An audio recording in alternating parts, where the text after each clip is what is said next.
అది చాలా అందమైన ఊరు రామాపురం. ఆ ఊర్లో ఉండే బుజ్జి అనే బద్దకపు భార్యతో తన భర్త పడే పాటలే మన ఈ కథ. అది ఉదయాన్నే 10 గంటల సమయం. భర్త సూరి స్వయంగా తానే బట్టలు ఉతుక్కుంటూ ఉంటాడు. పక్కనే ఉన్న అరుగు మీద భార్య బుజ్జి కూర్చుని కాలు మీద కాలు వేసుకొని పళ్ళు తోముకుంటూ ఉంటుంది. అప్పుడు భర్త సూరి, ఏమే బుజ్జి, ఇంకా ఎంతసేపే ఆ పళ్ళు తోమడం? ఆ వేప పుల్ల కూడా అరిగిపోయింది. లేచి కాస్త ఆ బావిలో నీళ్ళైనా తోడొచ్చుగా. అబ్బా తొందరపడితే ఎలాగండి, పళ్ళు తోమడం కూడా ఒక కళే. అయినా నీళ్లు తోడితే ఆ తర్వాత మీరే అబ్బా బుజ్జి నీ చేతులు చాలా గరుగ్గా ఉన్నాయి అని ఫీల్ అయిపోతారు. సూరి విసుగ్గా, ఓసేయ్, ఈ ఇంటి పనులు వంట పనులు చేయలేక నా నడుం విరిగిపోయేలాగా ఉంది. పక్కింటి పార్వతిని చూడు, పొద్దున్నే లేచి ముగ్గులు పెట్టి వంట పని కూడా చేసి పొలానికి కూడా వెళ్తుంది. అందుకే అండి దాని మొహం చూసారా, ముసలి దానిలాగా వచ్చింది. నేను ఇలా పడుకుని రెస్ట్ తీసుకోవడం వల్ల 16 ఏళ్ల పిల్లలాగే కనబడుతున్నాను. అలా బుజ్జి అనడంతో సూరికి ఏమీ అర్థం కాదు.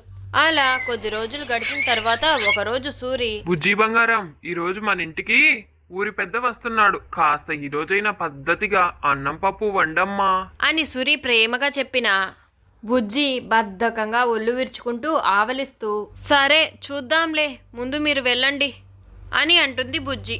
దాంతో సూరి అక్కడి నుండి వెళ్ళిపోయాడు. అప్పుడే బుజ్జి ఒక తెలివైన ఆలోచన చేసింది. అబ్బా 2 గిన్నెలు విడివిడిగా పెడితే 2 సార్లు గరిట తిప్పాలి. అందుకే అన్నం వండి ఎసురులో పప్పు కూరగాయలు వేసేస్తాను అని అనుకుని అలానే చేసింది.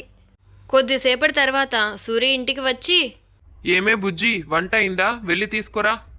అబ్బో అద్భుతంగా అయింది. అన్నం పప్పు కూర అంతా కలిసి కిచడీగా చేశాను. వేరువేరుగా తినే ఓపిక ఎవరికుంది చెప్పండి, అంతా కడుపులోకే కదా వెళ్ళేది అని బుజ్జి చెప్పగానే సూరి ఊరి పెద్దకు క్షమాపణలు చెప్తాడు. ఆ రోజు ఆయన ముందు తల వంచుకోవడం సూరి వంతుగా మారింది. ఆ రోజు సాయంత్రం సూరి తన భార్య బద్ధకానికి ఎలాగైనా బుద్ధి చెప్పాలని నిర్ణయించుకుంటాడు. ఆ మరుసటి రోజు ఉదయాన్నే సూరి తన భార్య దగ్గరకు వచ్చి, బుజ్జి, నీకు 4 రోజులకు సరిపడా అన్నం కూర వండాను అని చెప్పి కళ్ళు తేలేస్తూ కాళ్ళు చేతులు గిలగిలా కొట్టుకుంటూ అక్కడే చచ్చిపోయినట్లుగా పడిపోతాడు. బుజ్జి గట్టిగా ఒక్క కేక వేయడంతో ఊరి వారందరూ అక్కడికి చేరుకుంటారు. ఆ ఊరి వైద్యుడి గారి కొడుకు వచ్చి, అమ్మా బుజ్జి, నీ భర్త ఇక లేడు, లేచి జరగాల్సిన కార్యక్రమాలు చూడమ్మా అని చెబుతాడు. దాంతో ఊరివారందరూ కలిసి సూరిని పాడి మీద పడుకోబెడతారు. బుజ్జి, వామ్మో ఎంత పని జరిగిపోయింది, ఇక నాకు గ్లాస్తో నీళ్ళిచ్చే నాదుడు కూడా లేడే, నేను పడుకుంటే విసనకర్రతో విసిరే పుణ్యాత్ముడెవరు, నాకింత కష్టం ఎందుకు ఇచ్చావు భగవంతుడా అని బోరు బోరుమని ఏడుస్తుంది. అప్పుడే ఊరి పెద్ద అక్కడికి వచ్చి, అమ్మా బుజ్జి, ఈ కుండను నువ్వు శ్మశాన వాటికి వరకు మోసుకురావాలి తల్లి. దాంతో బుజ్జి ఆ బరువైన కుండను ఆ మండే ఎండను ఒక్కసారి చూసింది. అప్పుడు బుజ్జి తన భర్త చెవి దగ్గరకు వెళ్ళి, ఏవండి, మీరు నిజంగానే చనిపోయారా? అయితే నేను శ్మశాన వాటిక వరకు అంత బరువైన కుండను ఈ ఎండలో మోసుకురాలేనండి.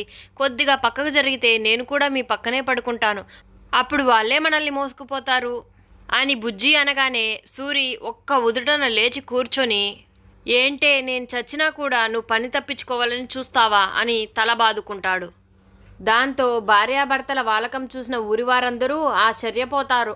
అప్పటి నుండి సూరి బుజ్జి పని చేస్తేనే తనకి భోజనం పెట్టేటటువంటి కఠిన నిర్ణయం తీసుకుంటాడు. ఫ్రెండ్స్, ఈ కథ మీకు నచ్చితే మన ఛానల్ని లైక్ చేసి సబ్స్క్రైబ్ చేసుకొని సపోర్ట్ చేయండి.